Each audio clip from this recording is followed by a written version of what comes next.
They mocked the boy who walked with a crutch. They laughed at the girl with worn-out shoes. They thought wealth and cruelty made them powerful. But when fists flew in that cafeteria, it wasn't money that won. It wasn't muscles. It wasn't the loudest voice. It was a 12-year-old girl who moved like water and fought like thunder. A girl nobody saw coming. A girl who taught an entire school that the quietest person in the room can deliver the loudest lesson. This is the story of how two broken kids became each other's heroes. And if you've ever felt invisible, ever felt powerless, ever wondered if standing up actually matters, you need to hear this. Because what happened next went viral for all the right reasons. Stay with me. This one will restore your faith and courage. Welcome to Voice of Granny. While you are here, please hit the subscribe button and comment your view on the story and where you're watching from. You know, sometimes the hardest battles we face aren't on battlefields or in boxing rings. Sometimes they happen in places that are supposed to be safe, like school cafeterias. And sometimes the bravest warriors are the ones nobody sees coming. Let me tell you about a boy named Daniel Foster.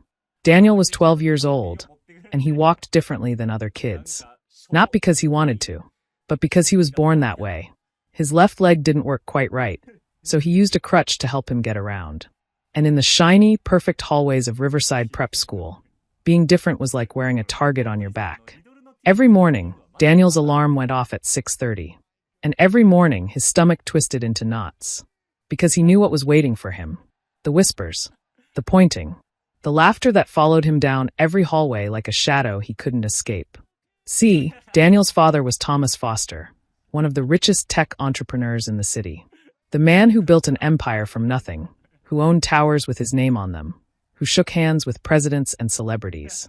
But here's the thing about having everything. Sometimes it means nothing at all.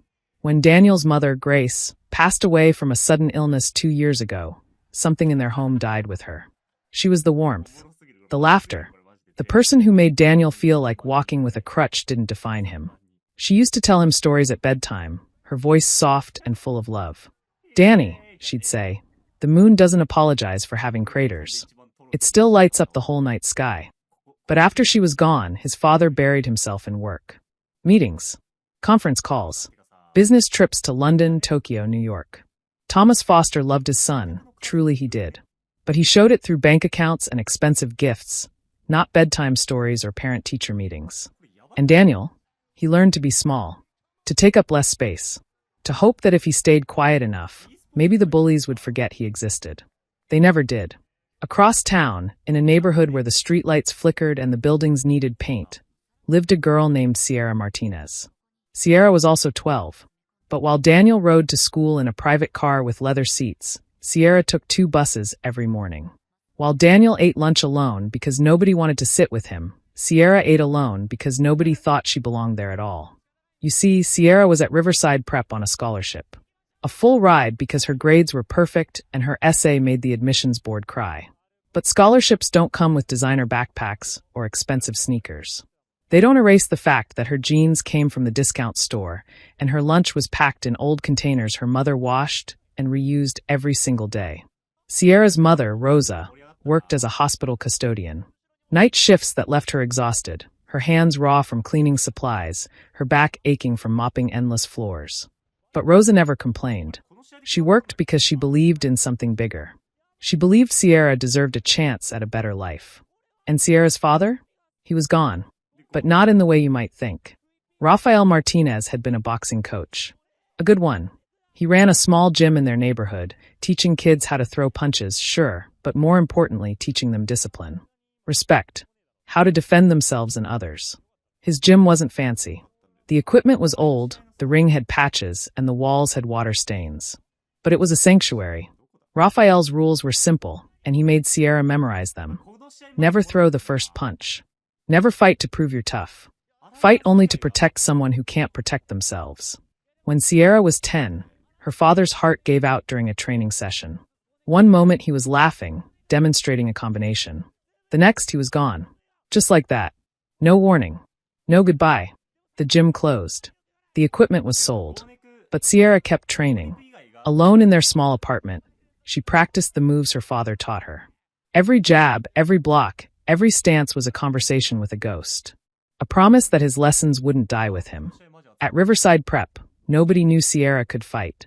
They saw a quiet girl with worn-out shoes who ate plain rice and beans while they ordered sushi and gourmet sandwiches. They saw someone who didn't belong. Someone to ignore or worse, to mock. "Nice shoes," someone sneered once. "Did you get those from the trash?" Sierra never responded. She just kept eating, her face calm, her hands steady. Because her father taught her something else too. That silence isn't weakness. Sometimes silence is strength waiting for the right moment. So here they were. Two kids in the same school, living in completely different worlds. Daniel, drowning in wealth but starving for connection.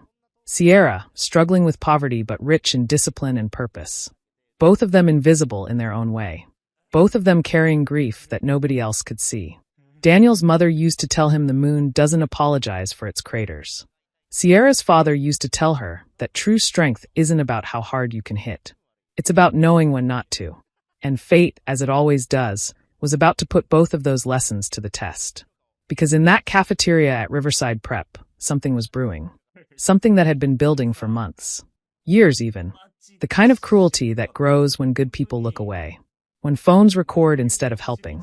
When being popular matters more than being kind. Daniel didn't know it yet, but his worst day was coming. And Sierra didn't know it yet, but she was about to become someone's hero. Sometimes the quietest people in the room are the ones who change everything. And this is one of those stories. Are you ready?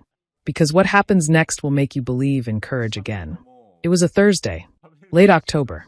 The cafeteria at Riverside Prep was buzzing with the usual chaos. You know the sound. Trays clattering. Laughter echoing off expensive tile floors. The smell of fresh pizza and fancy salads filling the air.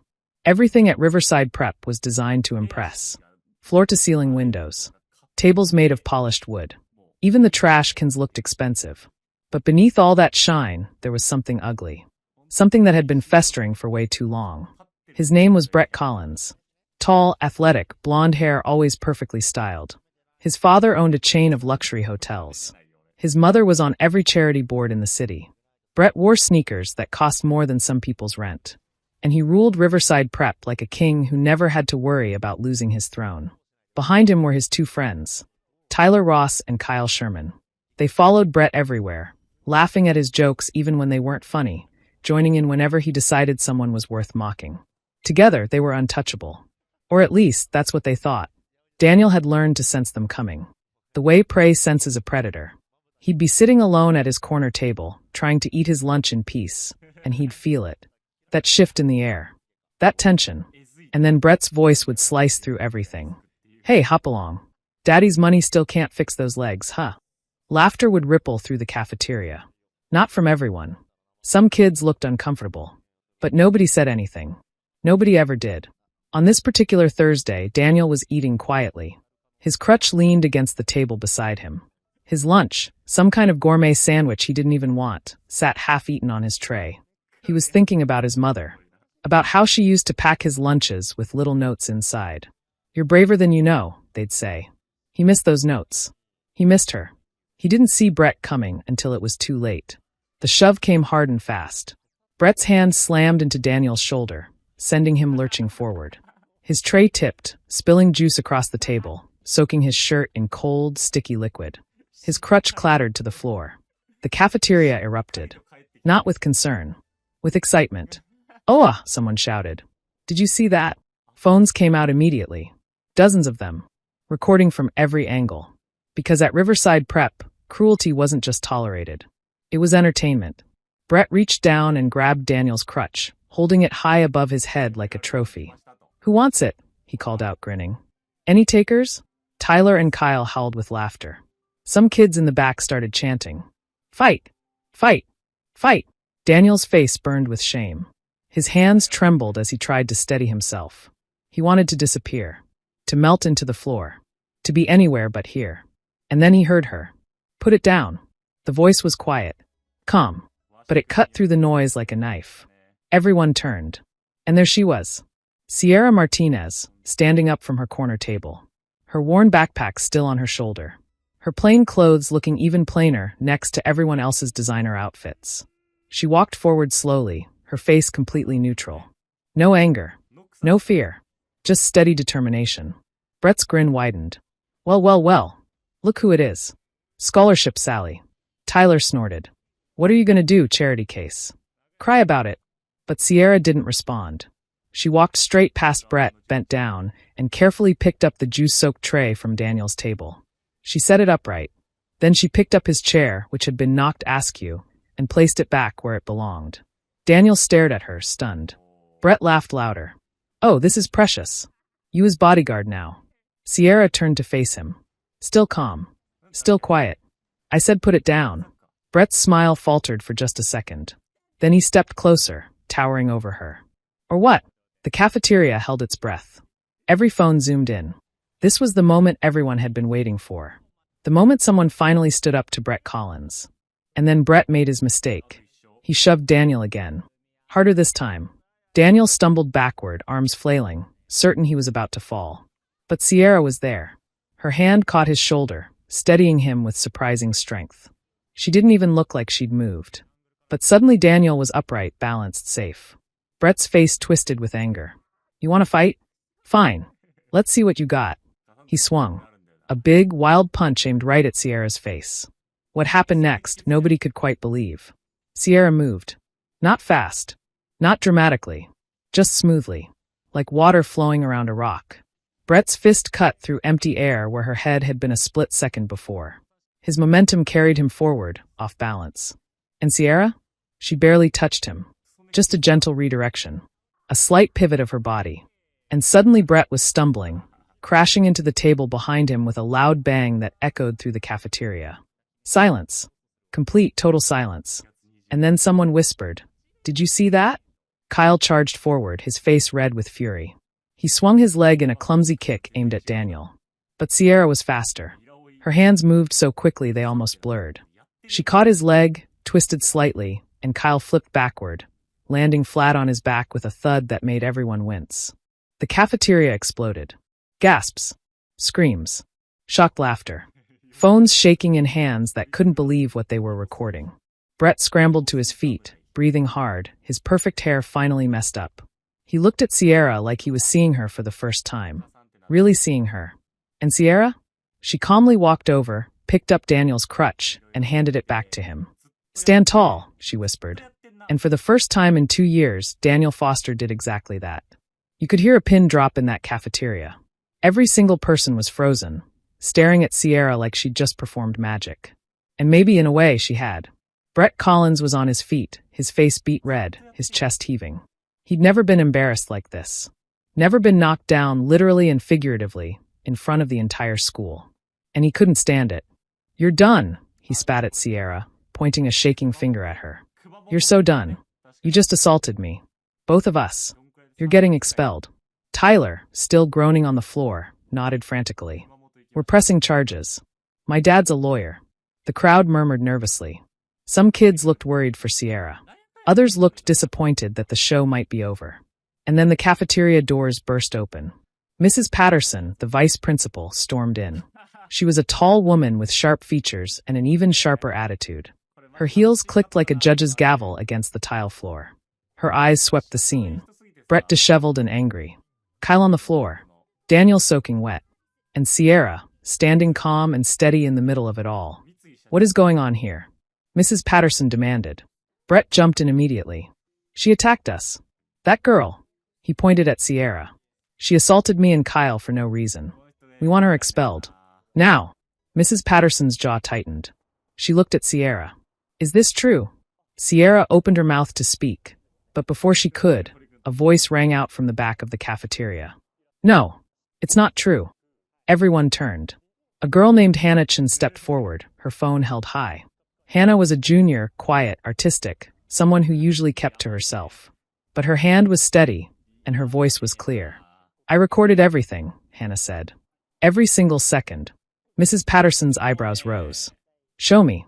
Hannah walked to the front of the cafeteria where a large smartboard hung on the wall. She connected her phone, and suddenly the video filled the screen.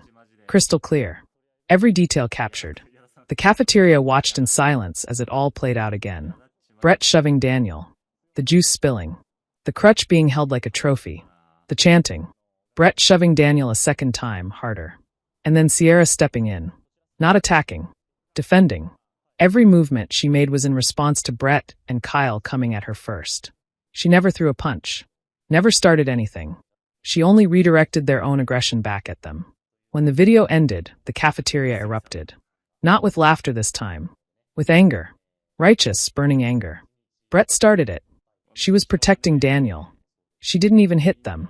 Mrs. Patterson's face had gone pale. She looked at Brett, then at Kyle, then back at the screen. "Is this accurate?" she asked Hannah. "Every frame," Hannah said firmly. She turned to address the crowd. "I'm tired of watching people get hurt and nobody doing anything about it. This video shows the truth. Sierra didn't attack anyone. She defended someone who couldn't defend himself." Brett's face drained of color. He looked around wildly, searching for support, but even his usual followers were backing away. The evidence was undeniable. Mrs. Patterson straightened her shoulders. "Brett Collins. Kyle Sherman. My office. Now." "But she," Brett started. "Now." As the two boys slunk toward the exit, heads down, phones still recording their walk of shame, Mrs. Patterson turned to Sierra and Daniel. Her expression softened slightly. "You two. Come with me as well. We need statements." But before they could move, something unexpected happened. The cafeteria doors opened again, and in walked Thomas Foster, Daniel's father. Everyone recognized him instantly. The tech billionaire. The man whose face appeared on magazine covers and news programs. He was wearing an expensive suit, but his tie was loose, his hair slightly messy, like he'd rushed here. His eyes scanned the room until they landed on Daniel. "Dad!" Daniel's voice was small, confused. "What are you doing here?" Thomas Foster crossed the cafeteria in long strides. He knelt down in front of his son, right there in front of everyone, completely unconcerned with the hundreds of phones pointed at them. "I saw the video," Thomas said, his voice thick with emotion. "Someone posted it online. It's everywhere. And He paused, swallowing hard. "I saw my son being hurt. And I saw that I wasn't there." Daniel's eyes filled with tears. "Dad, I'm okay." "No," Thomas said firmly, gently gripping Daniel's shoulders. "You're not okay. You haven't been okay for a long time. And I haven't been paying attention. I've been so focused on building companies and making money that I forgot the only thing that actually matters. You." The cafeteria was silent now. Not the excited silence of watching a fight. The reverent silence of witnessing something deeply personal and real. Thomas stood and turned to Sierra. "You're Sierra Martinez?" She nodded, suddenly nervous. "You protected my son when I couldn't," Thomas said, his voice cracking. "When I should have been here, you were. Thank you doesn't feel like enough, but thank you." Sierra's eyes glistened. "I just did what anyone should do." "But they didn't," Thomas said, gesturing to the room. "You did. That takes real courage." He turned back to Mrs. Patterson. "Whatever disciplinary action is being considered for Sierra, you can stop right now. I've already spoken with Principal Hayes on my way here. Sierra acted in defense of my son. If anyone tries to punish her for that, they'll have to deal with me. And believe me, I can be very difficult to deal with." Mrs. Patterson nodded stiffly. "Understood, Mr. Foster." Thomas looked around the cafeteria one more time. "And to everyone else here, I hope you learned something today. Real strength isn't about money or popularity or who can yell the loudest. It's about standing up when it would be easier to stay quiet. It's about protecting people who need help." He put his arm around Daniel's shoulders. "Come on, son. Let's go home. We have a lot to talk about." As they walked toward the exit, Daniel paused and looked back at Sierra. "Thank you," he said quietly. Sierra smiled. A real, genuine smile. "Stand tall, remember?" And as father and son left together, the cafeteria finally understood what they'd witnessed. Not just a fight, not just viral content, but a turning point. The moment when courage defeated cruelty. When doing the right thing mattered more than being popular. The phones were still recording. But this time, they were capturing something beautiful. By that evening, the video had exploded across the internet like wildfire. It started on Instagram, posted by Hannah with a simple caption. "This is what real courage looks like. Sierra Martinez defending Daniel Foster at Riverside Prep. Watch until the end." Within 2 hours, it had 50,000 views. By midnight, 2 million. By morning, it was trending on every platform imaginable. TikTok creators made edits with dramatic music swelling as Sierra moved with that impossible grace. Twitter threads analyzed every frame, praising her technique and restraint. YouTube commentary channels covered it with titles like "Scholarship Student Humbles Bullies with Discipline," and "This is what real martial arts looks like." The comments section became a place of healing for thousands of people. I was bullied for 6 years. Watching this made me cry. Someone finally stood up. Notice how she never threw a punch? That's real training. That's discipline. The way she gave him back his crutch and said, "Stand tall." I'm not crying, you're crying. This girl is a hero. Period. But it wasn't just the fight that captured attention. People started digging deeper. Who was Sierra Martinez? Where did she learn to move like that? A reporter from a local news station found old community center records. Photos surfaced of a small, rundown boxing gym with a faded sign. Martinez Boxing, where champions are built. More photos showed a man in his 40s, strong and kind-faced, teaching kids how to wrap their hands. Rafael Martinez, Sierra's father. The news segment aired at 6 o'clock, and the anchor spoke with genuine emotion. Tonight, we're learning more about the young woman who defended a classmate at Riverside Prep. Sierra Martinez, age 12, is the daughter of the late Rafael Martinez, a beloved boxing coach who ran a community gym in the West Side neighborhood. Rafael passed away suddenly 2 years ago, but his legacy clearly lives on. He didn't just teach kids how to fight. He taught them when not to fight. And tonight, his daughter showed the world exactly what he meant. They played the cafeteria footage side by side with old footage of Rafael teaching a young Sierra how to block punches, how to redirect momentum, how to stay calm under pressure. The resemblance was striking. The same focused eyes, the same economical movements, the same unwavering calm. The anchor continued. Rafael Martinez's gym closed after his death, and his family has struggled financially ever since. But what they lack in money, they clearly possess in values. Sierra Martinez didn't use her skills to show off or seek revenge. She used them exactly as her father taught her, to protect someone who couldn't protect themselves. The story went national, then international. News outlets from London to Tokyo covered it. Everyone wanted to know more about the girl with the worn-out shoes who moved like water and fought like a guardian angel. But the most important viewing happened in 2 very different homes. In the Foster penthouse, with its floor-to-ceiling windows overlooking the city skyline, Thomas Foster sat on the couch beside Daniel. For the first time in months, his phone was face down on the coffee table. Ignored. His laptop was closed. No emails. No conference calls. No board meetings. Just father and son, watching the video together for what must have been the 10th time. "She made it look easy," Daniel said softly, his head resting on his father's shoulder. "That's because she's been training her whole life," Thomas replied. "Not for glory, for moments exactly like this." Daniel was quiet for a moment. Then, "Mom would have liked her." Thomas felt his throat tighten. "Yes, she would have. I miss her, Dad." "I know, buddy. I miss her too." Thomas pulled Daniel closer. "And I'm sorry. I'm sorry I've been so absent. I thought providing for you, making sure you had everything, was enough. But you don't need everything. You need me." Daniel looked up at his father. "Are you going to disappear again?" Thomas met his son's eyes. "No, I promise. No more choosing work over you. No more missing the important stuff. But your company will be fine without me being there every second," Thomas said firmly. "You know what your mother used to tell me? She said the moon doesn't apologize for having craters. She was talking about you, about your leg, about how you didn't need to be fixed to be perfect. But I think she was also talking about me, about how I didn't need to build an empire to be a good father. I just needed to be present." Daniel smiled. A real smile. The first genuine one Thomas had seen in months. Across town, in a small apartment where the heat didn't always work and the walls were thin enough to hear neighbors arguing, Sierra and her mother sat on their worn-out couch. Rosa Martinez still wore her hospital custodian uniform, too tired to change after her shift. But she held her daughter's hand tightly, tears streaming down her face as she watched the news coverage. "Your father would be so proud," Rosa whispered. So proud." Sierra leaned against her mother. "I did what he taught me. That's all. That's everything, Mija," Rosa said.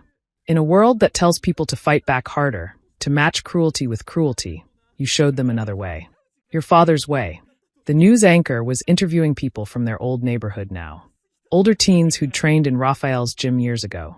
"Coach Martinez saved my life," one young man said, wiping his eyes. "I was heading down a bad path. Gangs, violence, all of it. But he taught me discipline. Respect. He taught me that real strength is protecting people, not hurting them. Seeing Sierra do that today, man, it's like Coach is still here, still teaching us. Rosa squeezed Sierra's hand. Do you know what you've done? You haven't just protected one boy. You've reminded the world what your father stood for. You've made his legacy live again. Sierra felt tears welling up. She'd been strong all day, calm in the cafeteria, composed during the questioning, steady when the cameras started showing up. But here, safe in her mother's arms, she finally let herself cry. I miss him, Mama. I know, baby. I know. They sat together in their small apartment as the world outside buzzed with their story. Millions of views, thousands of comments, news segments and interviews and social media posts. But none of it mattered as much as this moment. Mother and daughter, remembering the man who taught them both what it means to be strong. Tomorrow, everything would change.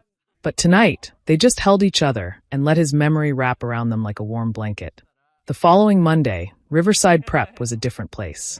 You could feel it the moment you walked through the doors. The energy had shifted. The power balance had changed. Brett Collins and Kyle Sherman returned to school, but they weren't the same boys who'd ruled the cafeteria just days before. They walked with their heads down, their swagger gone.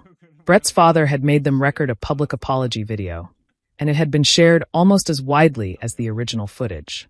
In it, both boys admitted what they'd done and apologized not just to Daniel and Sierra, but to every person they'd ever mocked or bullied over the years. We thought being popular meant being powerful, Brett said in the video, his voice shaking. We thought putting other people down would make us bigger. But all it did was make us small. Really small. And we're sorry. When they arrived at school, Principal Hayes was waiting. He called a mandatory assembly. Every student filed into the auditorium, phones buzzing with speculation. What was going to happen? Principal Hayes stood at the podium, his expression serious.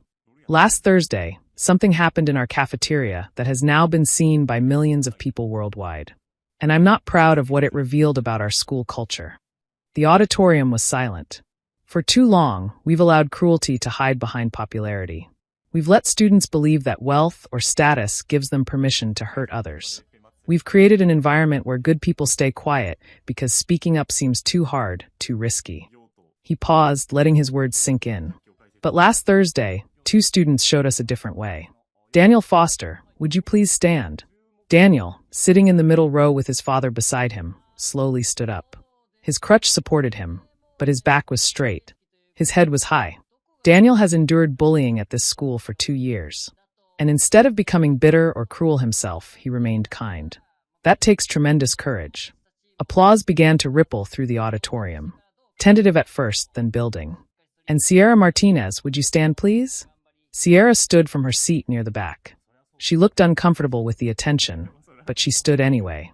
Sierra could have used her skills to seek revenge, to show off, to humiliate the boys who were attacking her friend.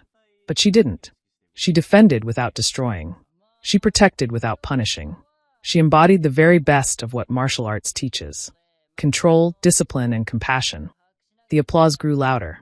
Students stood. First a few, then more than everyone. A standing ovation that echoed through the auditorium. From this day forward, Principal Hayes continued, Riverside Prep will be different. We're implementing a new anti-bullying program.